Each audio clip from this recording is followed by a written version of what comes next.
VI in June 1977. On June 3rd, 1963, the day of John the 23rd's death, the death of a head of the Vatican state was honored for the first time in the UN headquarters by a lowering of the flag to half-mast and a declaration of the UN Secretary-General.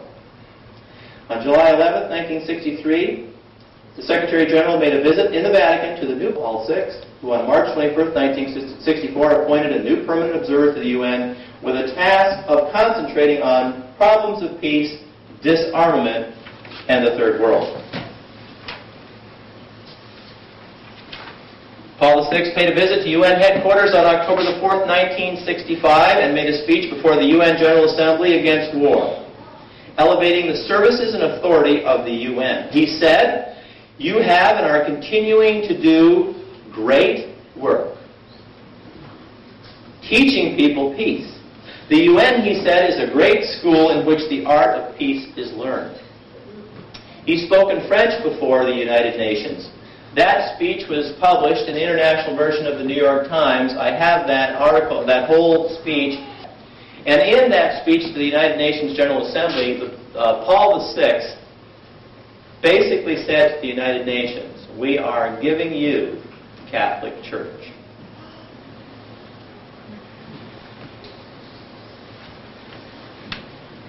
UN Secretary-General Kay Waldheim paid a visit to the Vatican in February 1972.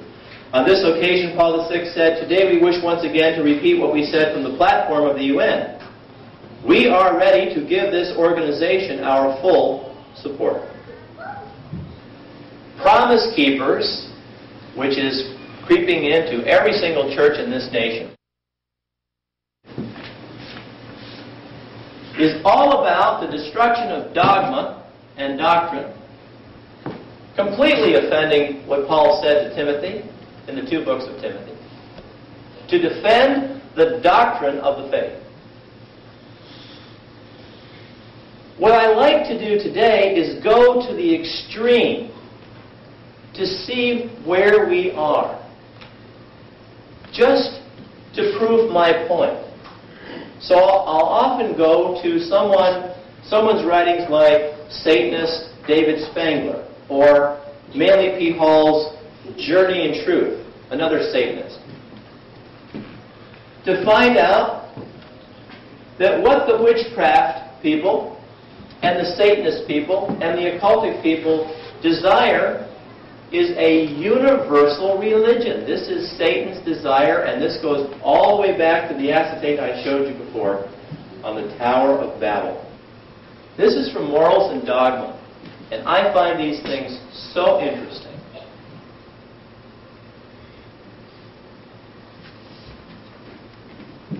The seeds of decay were sown in the order of the temple at its origin. Hypocrisy is a mortal disease. It had conceived a great work. Now, great work. Do you remember I just mentioned speech to the United Nations? You are doing a great work. It had conceived a great work which it was incapable of executing. The Knights Templar, worshippers of Baphomet, driven out of Europe by the Pope and Philip the Fair. Why? Because it knew neither humility nor personal abnegation, because Rome was then invincible. I have a picture here. This is a picture of Cardinal Bernardin. Cardinal Bernardin, Bernardin, I guess you say. Take a look at his right hand as I pass that around, and you'll see a very definitive gesture.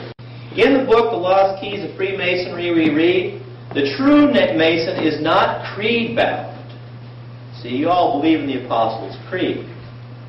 True Mason is not creed-bound. He realizes, with the divine illumination of his lodge, that as a Mason, his religion must be universal. Christ, Buddha, or Muhammad, the name means little.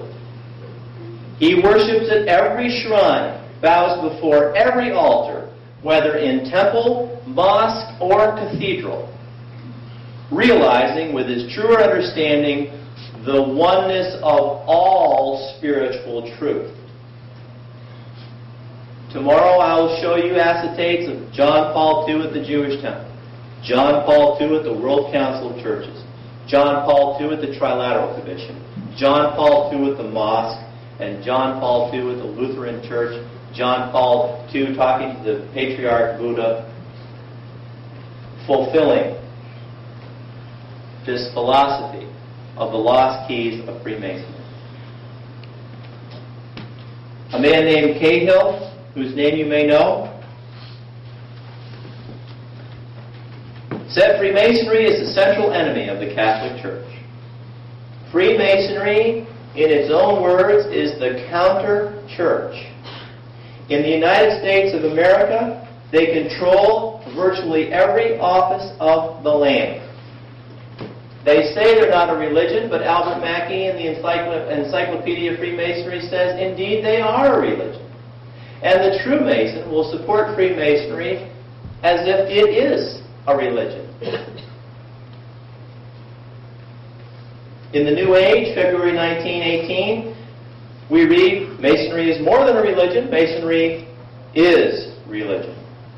As you are probably aware, Voltaire said, our ultimate end is the destruction of Catholicism and even of the Christian ideals.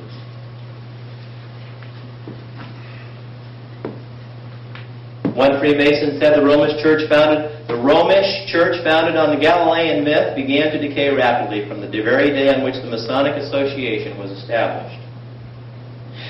With tongue and purse, with voice and money, interpreted, writes Albert Pike, with the press and if needs be, with the sword, we will advance the cause of human progress. Freemasonry is the church of human progress, and labor to enfranchise human thought, to give freedom to the human conscience, above all from papal usurpation. Freemasonry is the soul, the unifying element, the energizing force of liberalism and of the whole anti-Christian movement.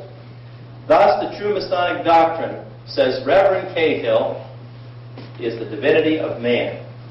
Now we're seeing a global spirituality, which we know from its own words is a focus and purpose of Freemasonry.